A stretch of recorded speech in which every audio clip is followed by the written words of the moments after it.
Hello everyone, this is Professor Joseph Holbrook, and today we continue our series on Introduction to Christianity. This is week 2, and I'm going to jump right into our PowerPoint. We're in chapter 1 of Alistair McGrath's book, Christian History and Introduction, and today we're dealing with page 26 through 35, Early Christianity and Hellenism. Hellenism being Greek language and culture. So we're going to talk about the Greek-speaking world, a little bit about Gnosticism and Irenaeus of Lyons,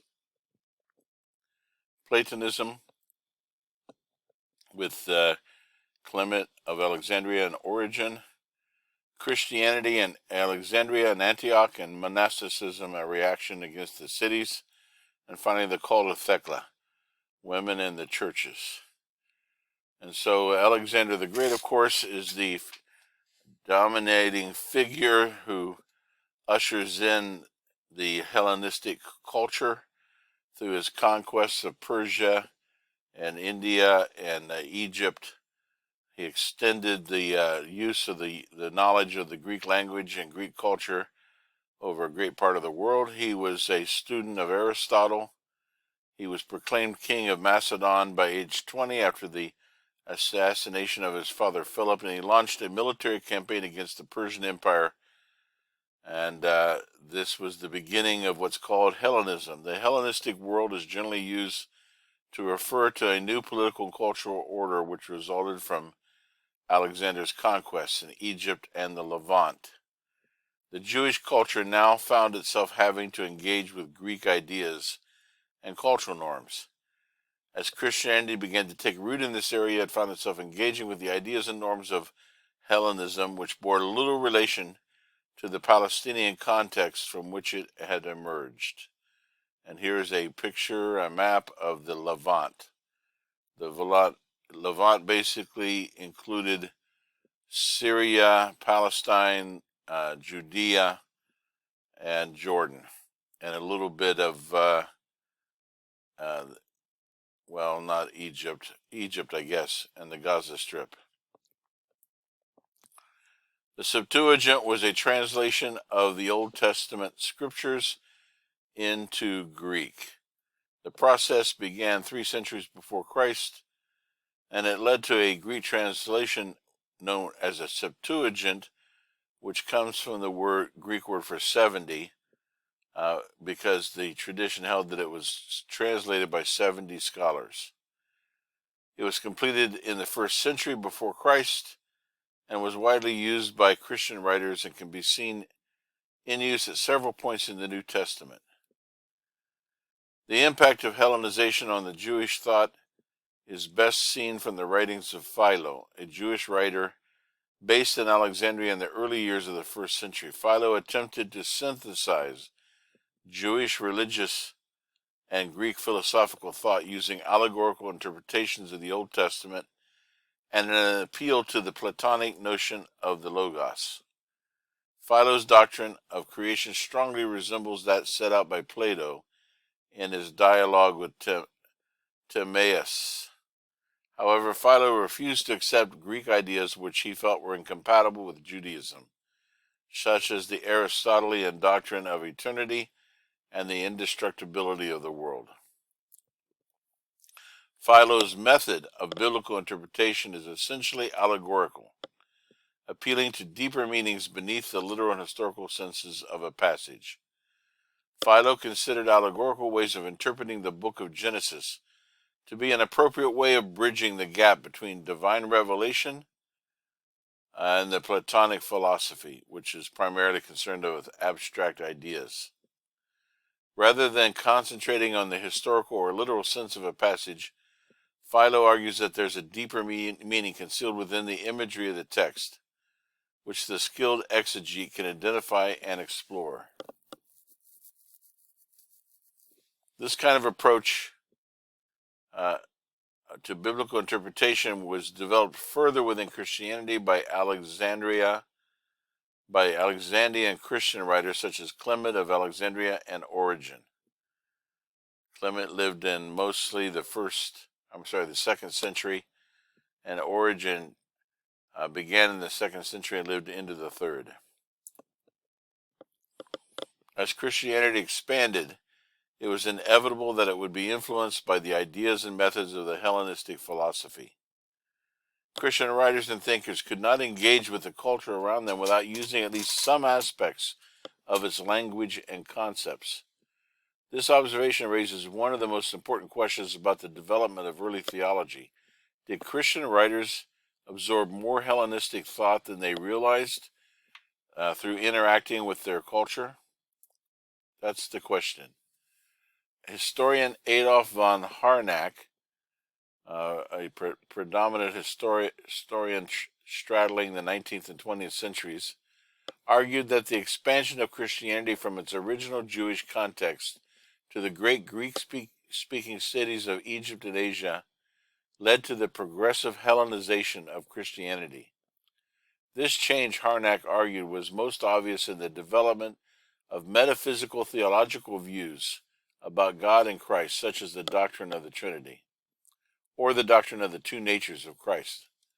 These developments, he declared, were the work of the Greek spirit on the soil of the gospel. The Christian faith came to be dependent on the categories of Greek metaphysics, distancing the church from its connections with the historical figure of Jesus of Nazareth, so asserts Adolf von Harnack. It's difficult to see how Christian theology can avoid being influenced and shaped by a variety of cultural and philosophical sources. One example I thought of was the business and corporate entrepreneurship in the United States in the late 20th and early 21st centuries.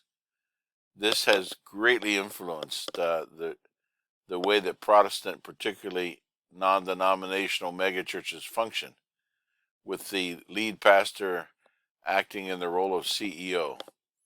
This is one example of the formative influence of culture. So let's consider this question: can God suffer? Many writers within the Hellenistic tradition worked with an essentially philosophical notion of God, which emphasized perfection as a core divine characteristic. How could a perfect being suffer? Suffering was the mark of imperfection, of decay and change, characteristics of the material world, but not the unchanging divine nature.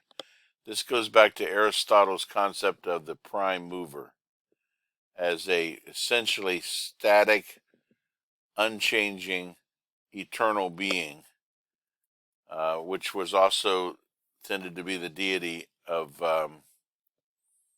now I just drew a blank because I didn't have it written down, deism, the deist religion or philosophy of some of the founders of the United States and some of the writers of the Constitution, for example, Thomas Jefferson, basically had an Aristotelian view of the divinity.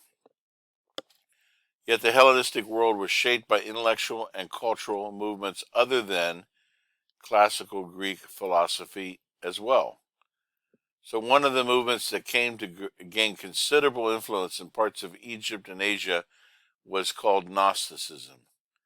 As we shall see, the movement had considerable impact on the development of the Christian church's understanding of the identity of its core ideas and how these could best be preserved.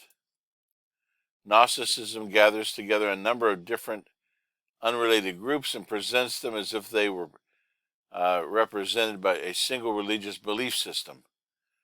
Perhaps Gnosticism is best understood as a family of religious doctrines and myths with some similarities, but a lot of diversity.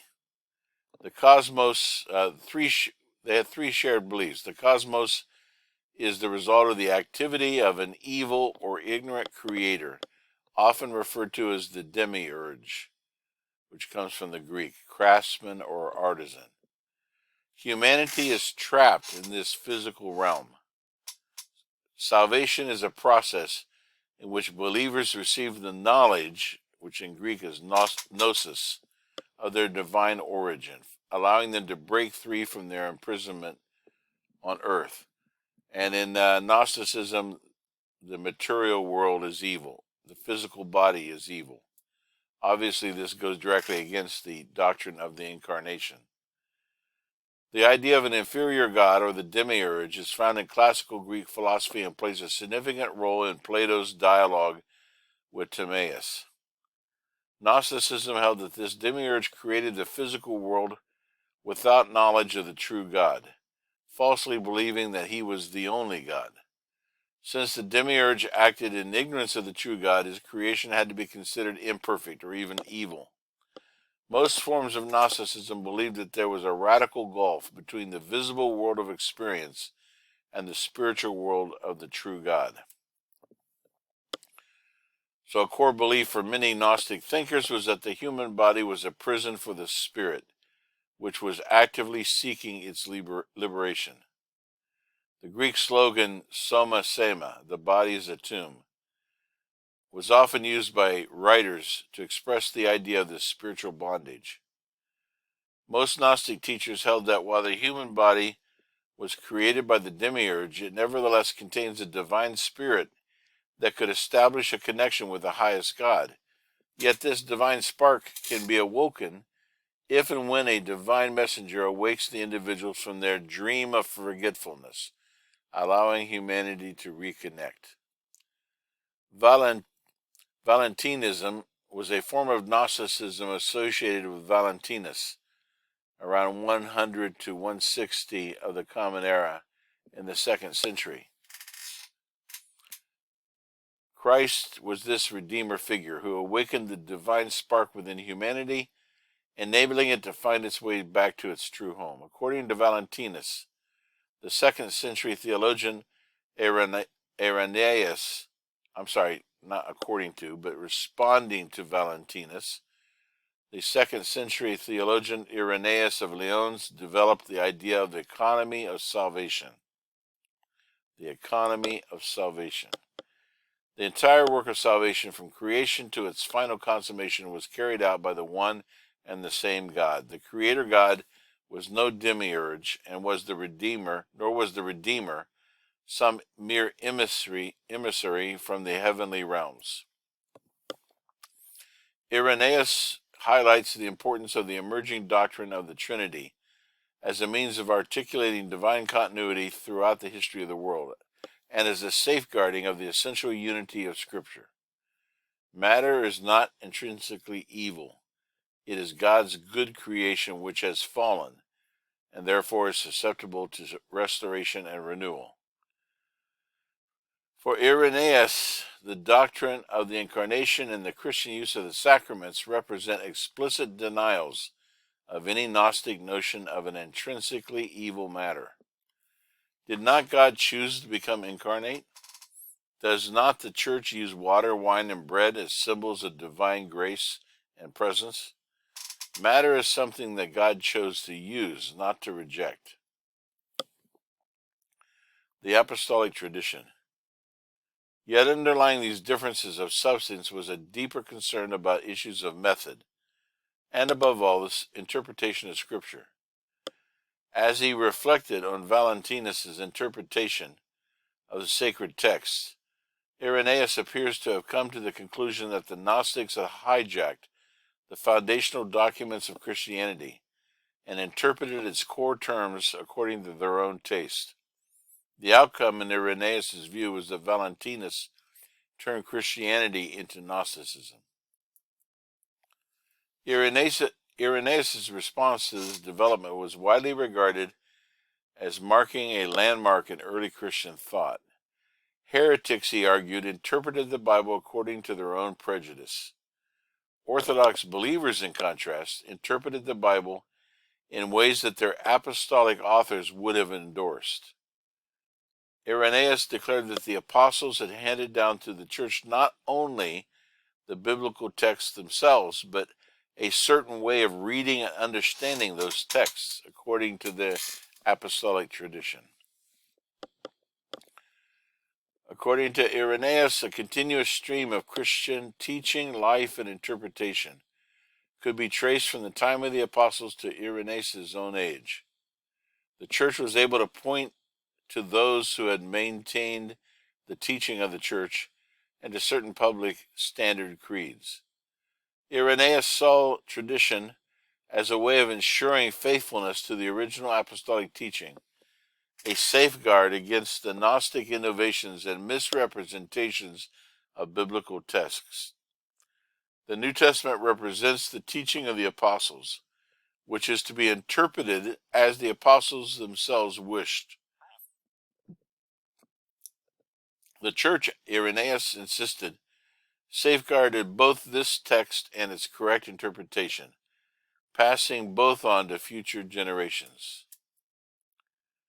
This development is of major importance as it underlies the emergence of creeds.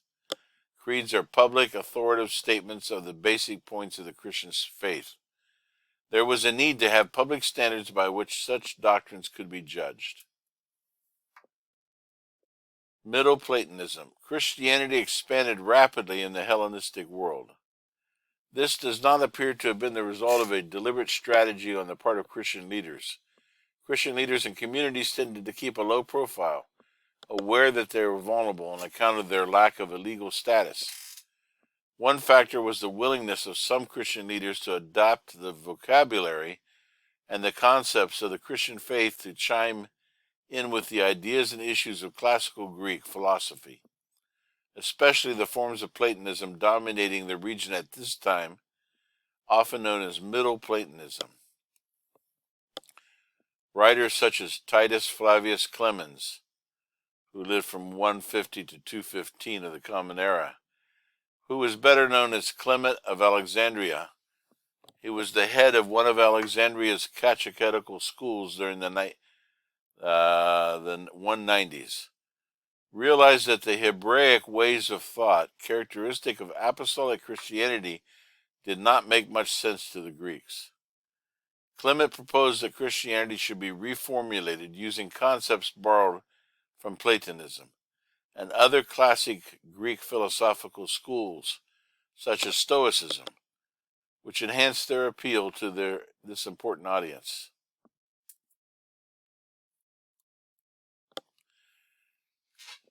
Clement's critics were never entirely sure whether he was Christianizing Platonism or Platonizing Christianity. Clement himself was clear that he was prepared to take such risks because of their obvious benefits. And so was Origen, who also lived from the latter end of the 2nd century into the middle of the 3rd century. He emerged as the head of another Alexandrian catechetical school in the 1st decade of the 3rd century. Both Origen and Clement believed that the Hellenistic philosophical systems owed their origins to divine revelation, thus held that they were justified in reclaiming them in the service of theology. Did you get that? They believed that Hellenistic or Greek philosophy came from divine revelation. That's kind of important. Yet some other writers of the period, such as Tertullian, who lived a little later, was critical of this and held that the move was corrupting, opening the door to heresy and the dilution of Christian truth. Where the Hebrew mind saw truth expressed in history in concrete ways, most Greek minds saw it expressed in timeless ideas and abstraction. As Philo of Alexandria had shown earlier, the allegorical biblical interpretation allowed the biblical exegete to strip away the historical shell of the Bible and uncover its philosophical core. Origen adopted this approach to biblical interpretation and took it a stage further. He drew a somewhat controversial distinction between the uneducated Christians, who tend to read the Bible literally and historically, and their more sophisticated counterparts, who were able to go beneath the outward appearance of the text and discover its hidden, deeper spiritual meanings using allegorical methods of interpretation. This brings us to the Logos, the word incarnate. Both Clement and Origen regarded the Platonic Stoic or Stoic notion of the Logos as critically important for a proper Christology. That is, for an understanding of the identity of Jesus of Nazareth. Building on the Gospel of John's declaration that the Word became flesh in Jesus of Nazareth, Clement and Origen argued that Jesus of Nazareth was to be understood as the Word incarnate. This allowed them to emphasize that Jesus of Nazareth was the mediator between God and creation. For Clement, the Logos had come to us from heaven in that God had entered into or had become attached to human flesh, thus allowing God to become visible and tangible to humanity. So this is a long section, and I think it'd be wise to pause here and pick up the recording on Friday. So this concludes our fourth lecture and the second week, and I'll be sharing a third lecture for week 2. Continuing our series of Introduction to Christianity, we're pausing with the allegorical method of interpretation and the work of Origen. Nice to see you. Take care. I'll see you next time. Goodbye.